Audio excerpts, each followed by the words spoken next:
नारद जी महाराज ने आकर के भगवान से कहा कि ठाकुर जी अब आप ब्रज में ही लीला करते रहेंगे कि आगे की द्वारिका लीला, मथुरा लीला ये सब कैसे होंगी?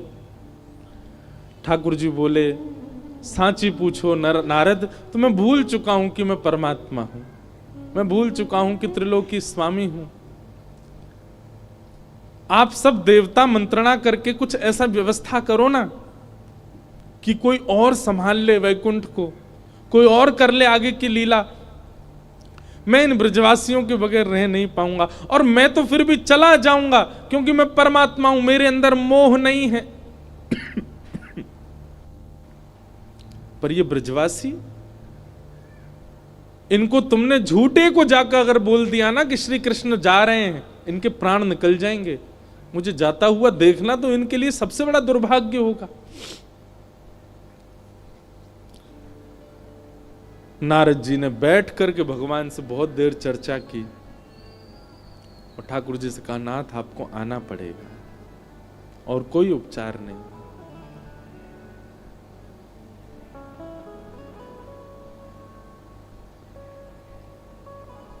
अक्रूर जी महाराज वृंदावन आए और वृंदावन आकर के नंद बाबा यशोदा मैया से कही, कंस ने एक धनुर्यज्ञ किया है और उस धनुर्यज्ञ में आपके दोनों पुत्रों को आमंत्रित किया है। यशोदा मैया बोली, इतने राक्षस भेजे वाने हमारे लाला मारवे के काजे और अब निमंत्रण भेज रहे हो? बोले नहीं नहीं, आपको शायद कोई गलत सूचना मिली, वो राक्षस कंस ने नहीं भेजे हैं। कंस तो इन दोनों को सम्मानित करना चाहते हैं। हमने सुना कुछ दिन पहले बहुत जोर की बारिश हुई तो इन्होंने गिरिराज जी उठा लिए थे, सब आप सबकी रक्षा की। तब से महाराज कंस के नित्य मन में चलता है कि कृष्ण बलराम दोनों आवे और उनको मैं सम्मानित करूं। सम्मान देने वाला कभी राक्षस भेज सकता है? सबके मन में तो विश्वास हो ही नहीं रहा था कंस की बातों पर ठाकुर जी ने मन बनाया कि अगर मैं नहीं बोला तो ये सब तो भेजेंगे ही नहीं। ठाकुर जी अपना रूप बदल के, रंग बदल के और थोड़ा भाव बदल करके सब ब्रजवासियों के बीच में आके बोले, ठीक है भैया, तुम सबरे ब्रजवासी बड़े मतलबी हो। जब राक्षस आ जाए, जब कालिया नाग आ जाए, जब इंद्र वर्षा कर दे तो कन्हैया कन्हैया कहते सबरे डोरेंगे। लेकिन आज एक राजा हमको सम्मान देना चाह रहे हो तो तुम सब चाहो नहीं हो कि हमें सम्मान मिले? इस बात को सुन के सब ब्रजवासी मौन हो गए। ठाकुर जी ने पत्थर रख के ये बात कही।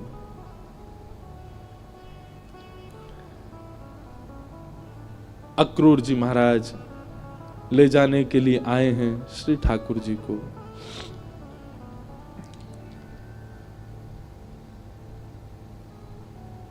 गोपियां, गोप ग्वाल, ब्रज के सब ब्रजवासी मन ही मन विचार कर रहे हैं और विधाता से प्रार्थना कर रहे हैं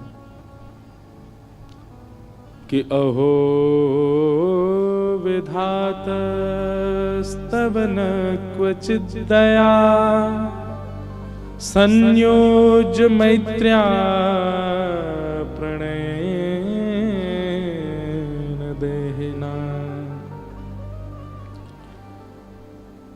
अरे विधाता, तेरे अंदर दया नाम की चीज नहीं है क्या? कहां श्री कृष्ण को हमारा प्रेमी बना दिया, कहां हम सबके चित्त में उनके प्रति इतना प्रगाढ़ प्रेम प्रकट करा दिया। और जब हम सबके चित्त में प्रेम आ गया, आज मिलने का समय आया, अब उनके संग रहने का समय आया, उनके संग अब लीला करने का समय आया, तो तू उनको हमसे दूर कर रहा है। सब ब्रजवासी मौन हो गए, बोल कुछ नहीं रहे, क्योंकि ठाकुर जी ने ऐसी बात कह दी है कि कुछ कहें तो कहीं ठाकुर जी यूं नहीं समझ लें कि ये सब हमारे शुभ चिंतक नहीं है।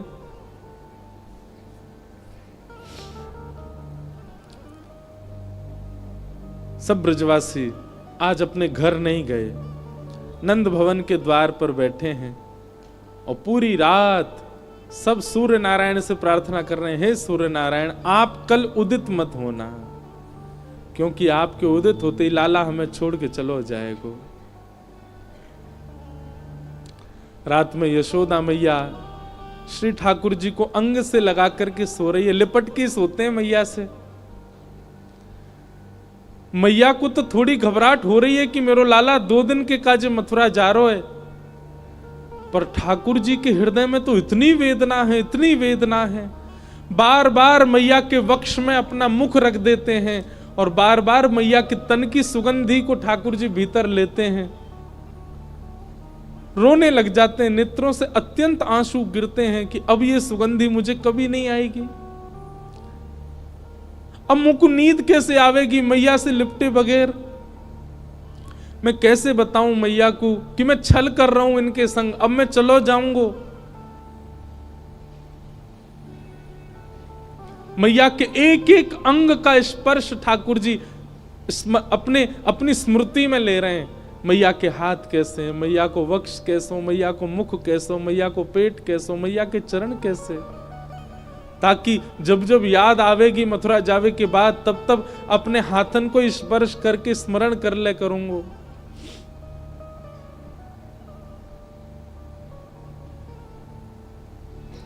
मैं एक बात अभी कह रहा था पिछली कथा में, गोपियों का विरह सबने सुना, ब्रजवासियों का विरह सबने सुना, वृंदावन का विरह सबने सुना, हमारी किशोरी जी का विरह भी सबने सुना, पर श्री कृष्ण का विरह किसी ने नहीं सुना।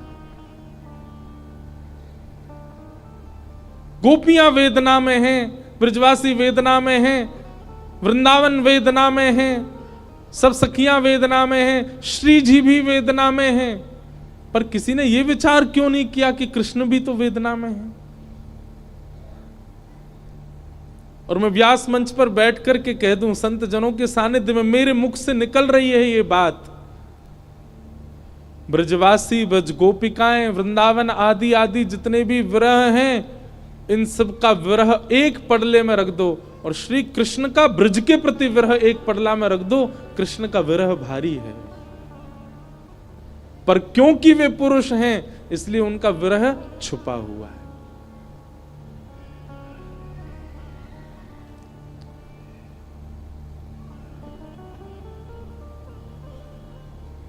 ठाकुर जी कैसे संभाल रहे हैं बंधुओं? देखो, पीड़ा चित्त में होना और वही पीड़ा मुख पे आ जाना ये एक सामान्य विरह है, पर पीड़ा चित्त में होना और मुख पे ना आने देना ये एक विशेष विरह है जो श्री कृष्ण का है। द्वारिका लीला में श्री ठाकुर जी नित्य एक ही करवट से सोते हैं। एक दिन रुक्मणी जी ने कहा कि नाथ, आप करवट क्यों नहीं लेते? मैंने बहुत दिनों से देखा है आप एक ही करवट से सोते हो, आप रात में जिस तरफ मुख करके सोते सुबह भी वहीं पाते हो, कोई पीड़ा है? आप कभी सीधे नहीं होते, कभी उस तरफ मुख नहीं करते, क्यों? ठाकुर जी कहते हैं, रुक्मणी, उस तरफ वृंदावन है, द्वारिका से 1500 किलोमीटर दूर है वृंदावन आज की डेट में, और जिस द्वारिका में ठाकुर जी रहते थे वो तो समुद्र में थी, और 2000 किलोमीटर मान लो। ठाकुर जी उस दिशा में चलते नहीं है, उस दिशा की ओर खड़े नहीं होते ज्यादा देर तक जिस दिशा में वृंदावन है। कितना विरह, कितनी याद आती है ठाकुर जी को वृंदावन की। द्वारिका में उन सब दिशाओं में पर्दे पड़े हैं जिन दिशा में वृंदावन है। ठाकुर जी नहीं जाते, सह लेते हैं। आज सुबह सुबह ठाकुर जी यशोदा मैया से पहले उठ गए और उठ के स्वयं ही स्नान कर लिया। क्यों? क्योंकि अब मैया के ज्यादा स्नेह को मैं आस्वादन करूंगा तो मैं जा नहीं पाऊंगा। मैया उठी, आज आश्चर्यचकित है गई, बोले लाला तू नहा लियो? ठाकुर जी बोले हाँ मैया। तेने अपने आप श्रृंगार कियो? अपनो श्रृंगार नहीं किया ठाकुर जी ने, केवल एक तिलक धारण किया है, एक माला पहनी है बस, और आज ज्यादा विशिष्ट श्रृंगार में नहीं है। बोले मैया मैं जल्दी जल्दी मथुरा जाऊंगा तो फिर जल्दी जल्दी आऊंगा ना, या हमारे मोह लगी, तू तो सो रही है तो सोंदा हूं मैं, जल्दी नहा लियो मैया।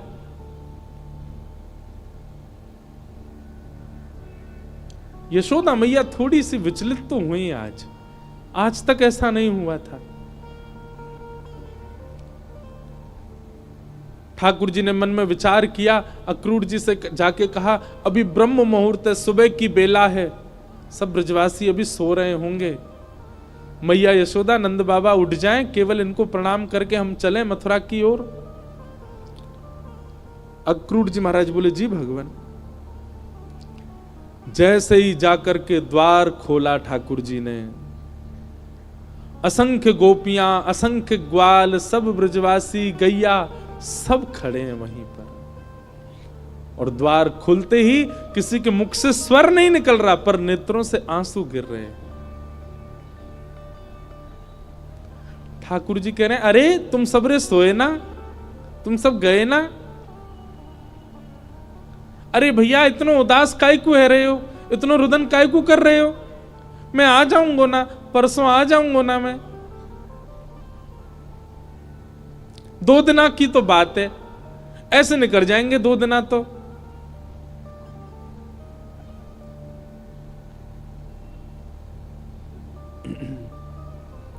देखे बिन कान्हा जब मन नाही माना,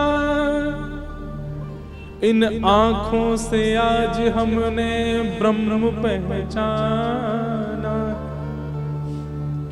कृष्ण चरण कमलों में मन को लगाना,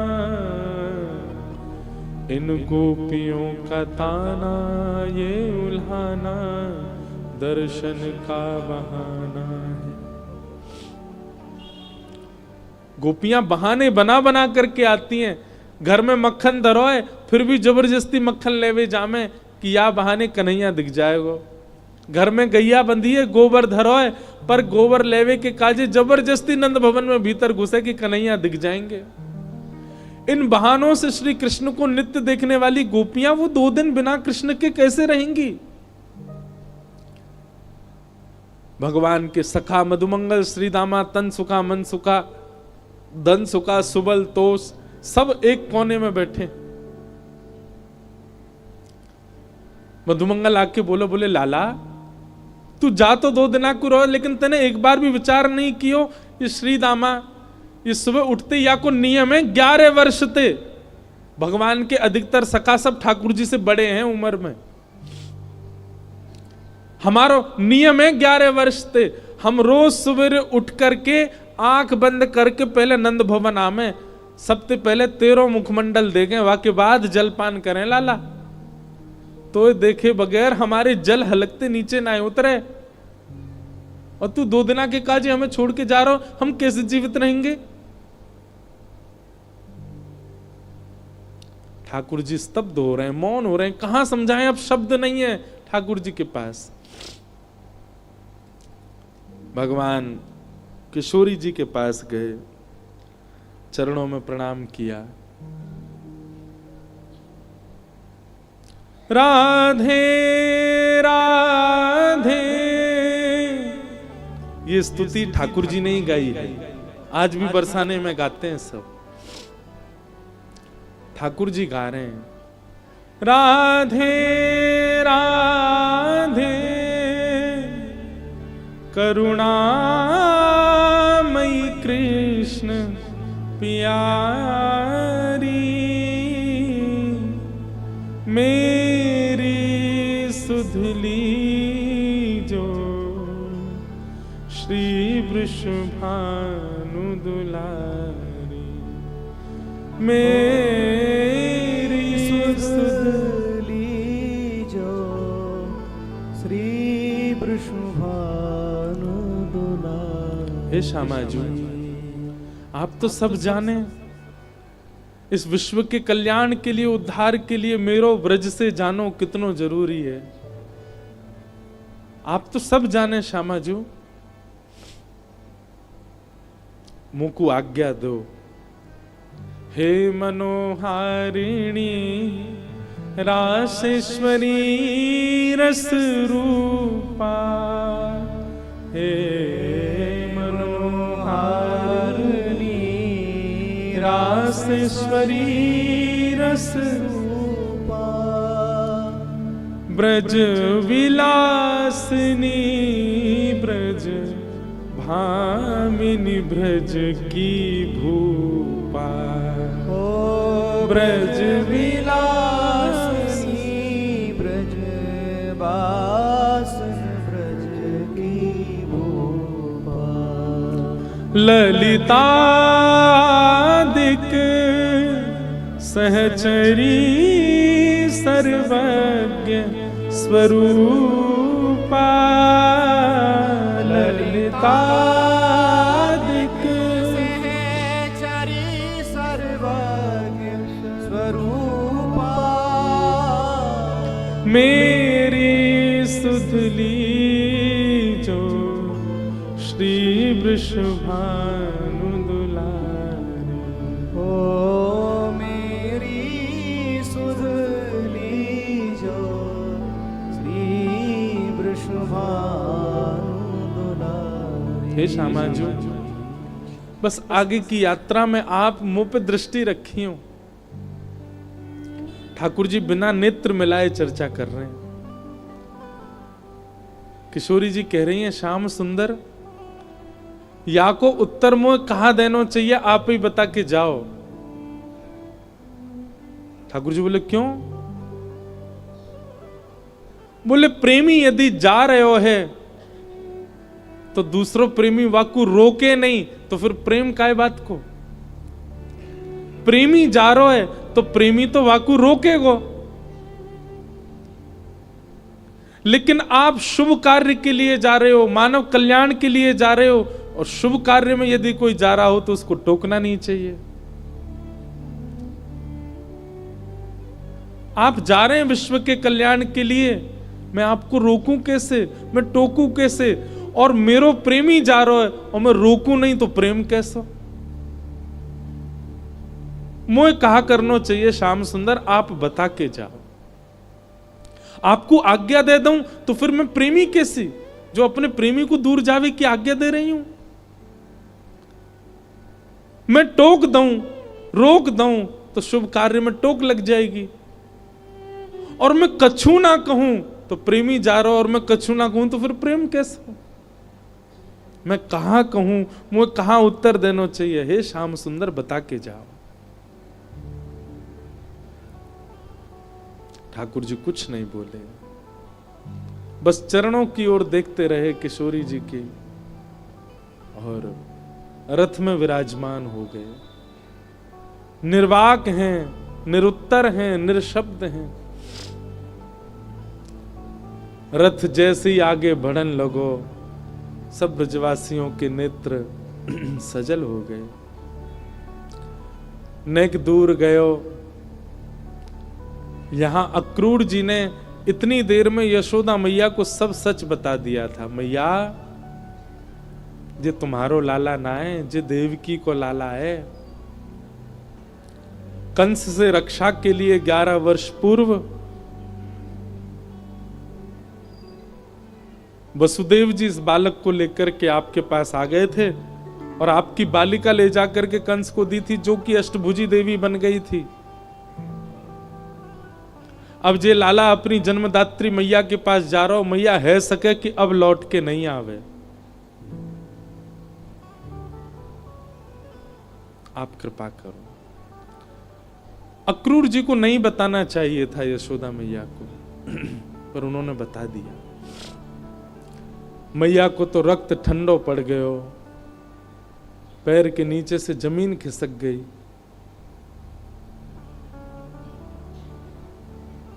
ठाकुर जी रथ में बैठ करके जैसे ही जान लगे, थोड़ी देर बाद जब रथ के चाबुक की आवाज आई, रथ के पहियान की आवाज आई, तब मैया को होश आयो और निकल के भागी अपने भवन से। कान्हा रुक जा, अरे लाला रुक जा, कन्हैया नेक डट जा। मैया की आवाज सुनकर के श्री ठाकुर जी चलते रथ से कूद पड़े, दौड़ करके आए, मैया के अंग से लिपट गए। मैया तू काय को रो रही है? मैं आ रहा हूं ना, परसों आ जाऊंगा। मैया तू रोवे मत, ऐसे करेगी तो मैं किस जाऊंगा? लाला, मैया सर्वांगीण अंग का स्पर्श करती जा रही है ठाकुर जी के, और कह रही है लाला मोए जो पता ही तू गोपीन ते झूठ बोले, तू गालन ते झूठ बोले, सबन ते झूठ बोल ले, लेकिन आज तू मोते झूठ बोल रहा है। मुझको सब पता चल गई लाला, तू मेरो लाला ना है, तू तो देवकी को लाला है। कंस से रक्षा के काजे अक्रूर जी महाराज तो मेरे पास छोड़ गए, वसुदेव जी महाराज तो मेरे पास छोड़ गए। 11 वर्ष 56 दिना तक मैंने तेरो पालन पोषण कियो, मक्खन खावे के काजे तो को छड़ी दिखाई, उखल में बांध दियो, कभी तेरे पीछे छड़ी लेकर के भागी, कभी तेरो कान मरोड़ दियो, कभी तेरो हाथ जोड़ते पकड़ लियो लाला, ऐसो कोमल सो मेरो लाला। आज मुझको ग्लानी है रही है, मैंने क्यों कियो ये सब? नाय मैया, तू मेरी मैया है, तू सब कर सके, तो कुछ सबरो अधिकार है, तू अबई मोको मार ले मैया, तो कुछ सब अधिकार है मैया, मैं तेरो ही तो हूं। लाला तेने बहुत प्रेम दियो मोको, तेने बहुत स्नेह दियो मोको, पर मैं इतनी निष्ठुर नहीं हूं कि एक मैया के प्रेमास्पद को हमेशा के लिए अपने पास रख लूंगी। मैं भी तो मां हूं, मैं भी तो समझूं कि बालक के बिछुड़वे को कष्ट कहा हुआ, आज समझ रही हूं।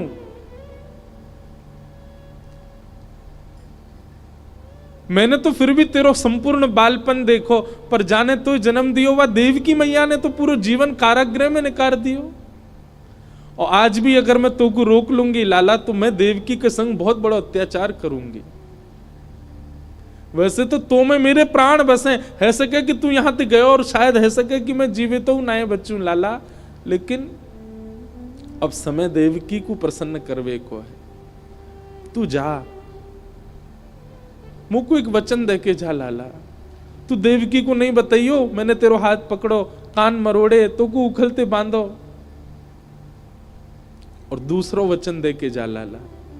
कहा तो को जब भी खबर पड़े कि यशोदा मरणासन अवस्था में है, वह समय आ जाइयो मेरे पास, तो को निहार लूंगी, तो को देख लूंगी लाला, तो चैन ते प्राण चले जाएंगे मेरे।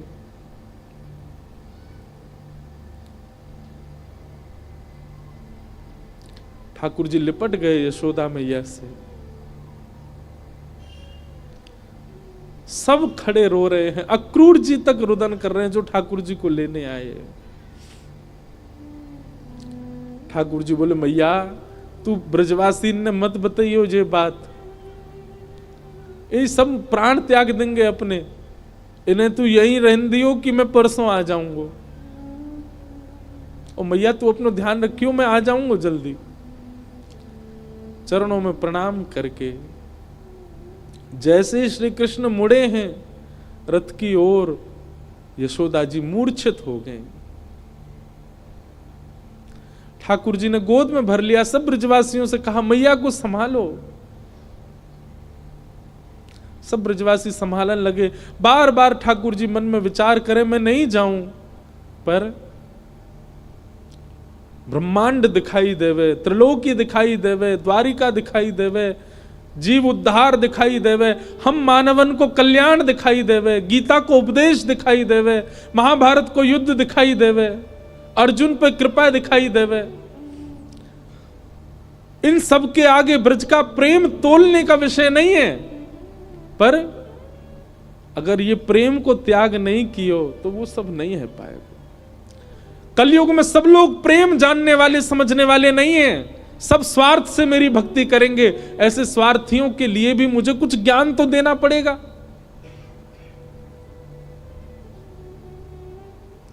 बंधु हमारे ब्रज के ब्रजवासी पता है क्या कहते हैं? कन्हैया की हिम्मत नहीं कि ब्रज छोड़ के चले जाएं, तो मानव कल्याण जीव उद्धार की बात जब ब्रजवासियों को पता चली कि कन्हैया के जावे ते जीव उद्धार होएगो, तो ब्रजवासी ने अपने अश्रु जल को संकल्प करके पूरे विश्व के कल्याण के लिए श्री कृष्ण रूपी हृदय को दान कर दियो।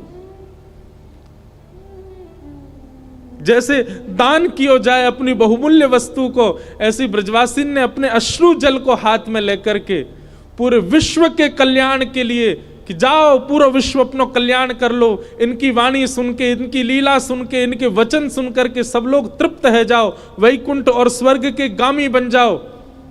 वैसे तो हमारे प्राण बसे इनमें, पर इनके जावे से यदि सबको कल्याण है जाए तो हम सब इनको भेज नहीं रहे हैं, इनको दान कर रहे हैं आप सबन के उद्धार के लिए। ब्रजवासियों ने दान किया है श्री कृष्ण का विश्व को, नहीं तो कृष्ण हिल नहीं सकते वृंदावन से बिना ब्रजवासियों की इच्छा से।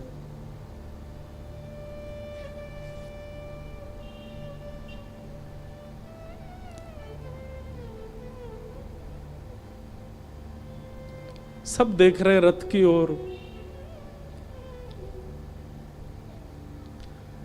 मधुमंगल श्रीदामा चर्चा कर रहे हैं, बोले सुन देखियो लाला अभी आवेगो वापस, वो हमारे बिना रह ही ना पावेगो। इतनो स्नेह इतनो प्रेम जो वाकू दे दियो, जा ही ना पावेगो।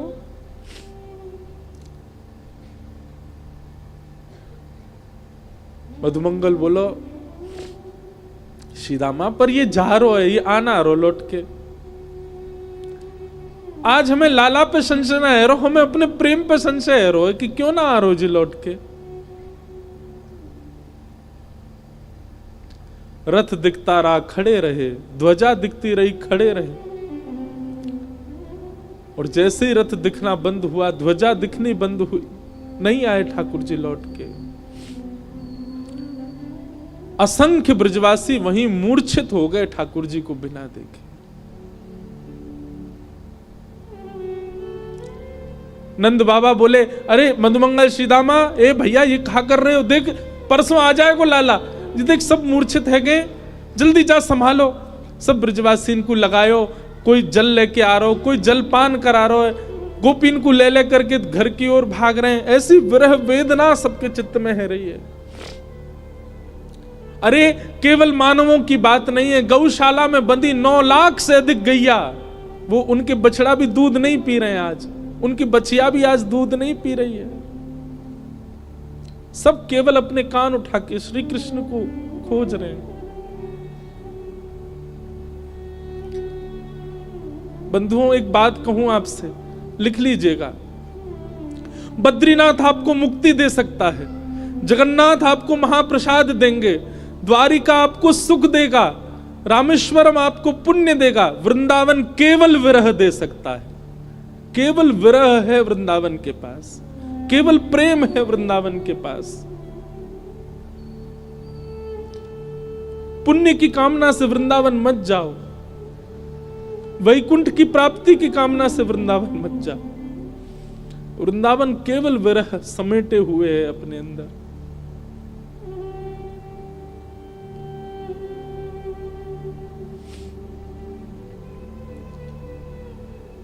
हमारे ब्रज में कहते हैं वृंदावनम परित्यज्य पादमेकम न गच्छति।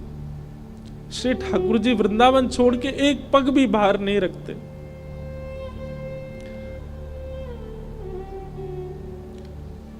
तन गया है ठाकुर जी का द्वारिका मथुरा, आत्मा तो आज भी वृंदावन में ही है, प्राण तो अभी भी वृंदावन में ही है श्री ठाकुर जी के। वो कभी नहीं जा सकते वृंदावन छोड़ करके।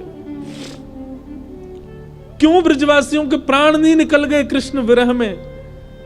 क्योंकि अब स्थूल रूप से भले ही कृष्ण नहीं दिख रहे हैं, सबके अंतस्थ में श्री कृष्ण बैठ गए हैं। गोपियां नेत्र बंद करके अपने अंतस्थ में ही अनुभव कर रही हैं। ऐसा लगता है कृष्ण छू रहे हैं, पर आंख खोल के देखती हैं तो है नहीं। ये अनुभव ब्रजवासियों को जीवित रखता है। प्रत्यक्ष में वो स्थिति नहीं है।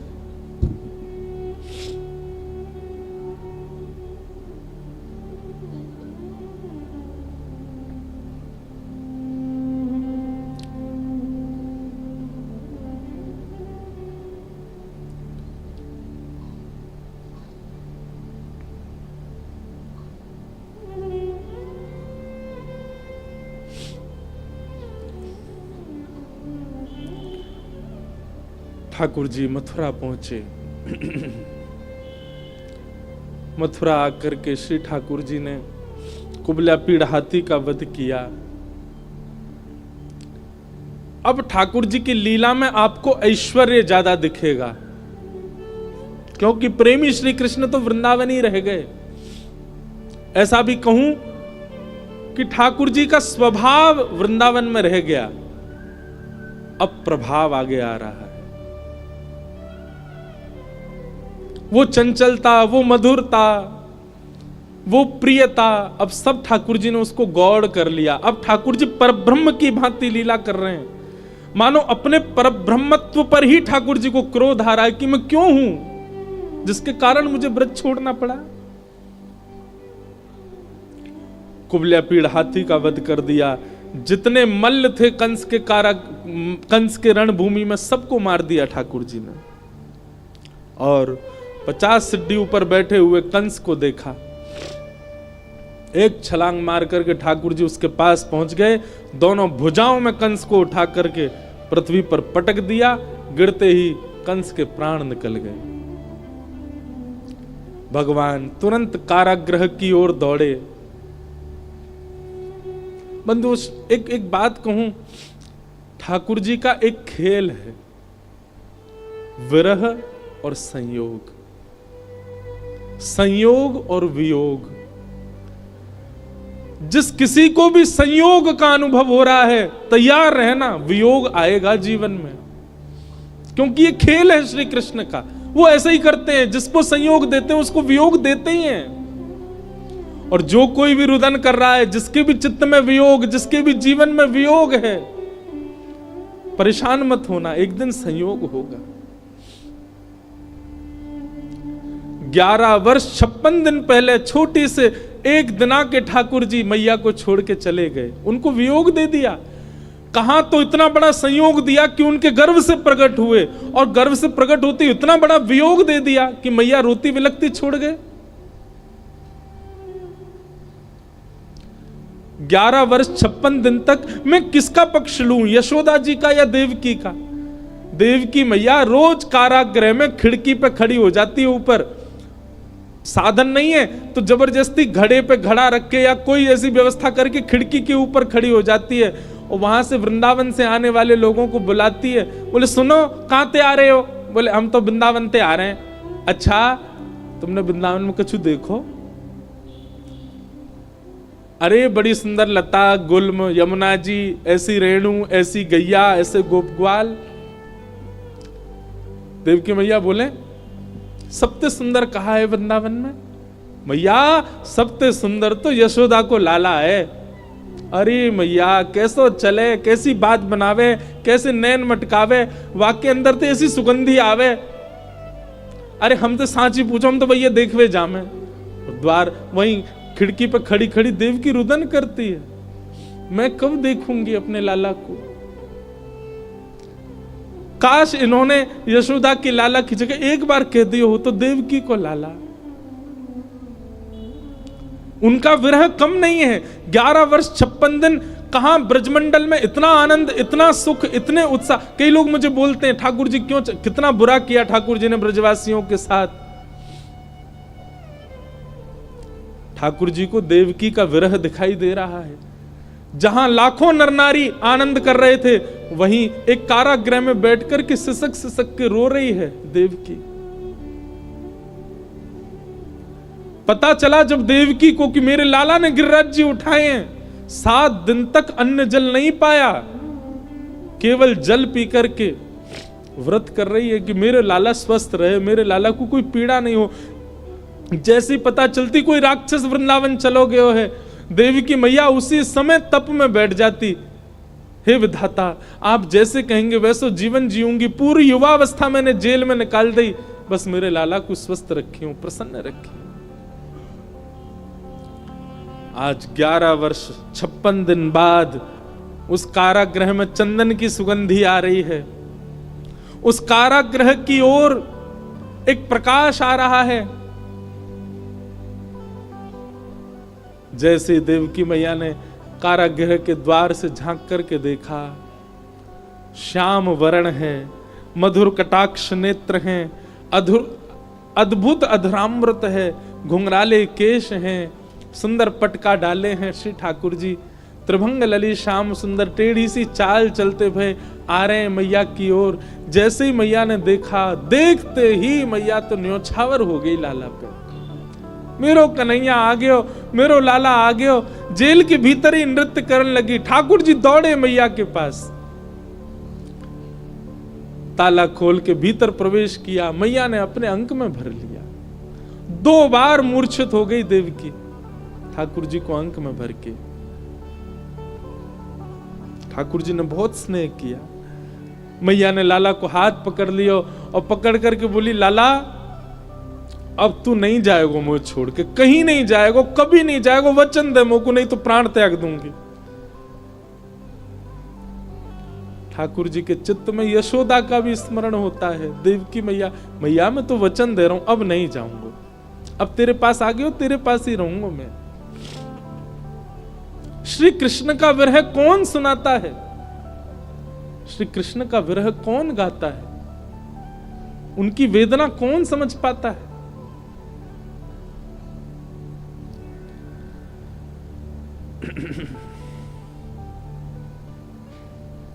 ठाकुर जी ने अपने नाना उग्रसेन को मथुरा का राजा बनाया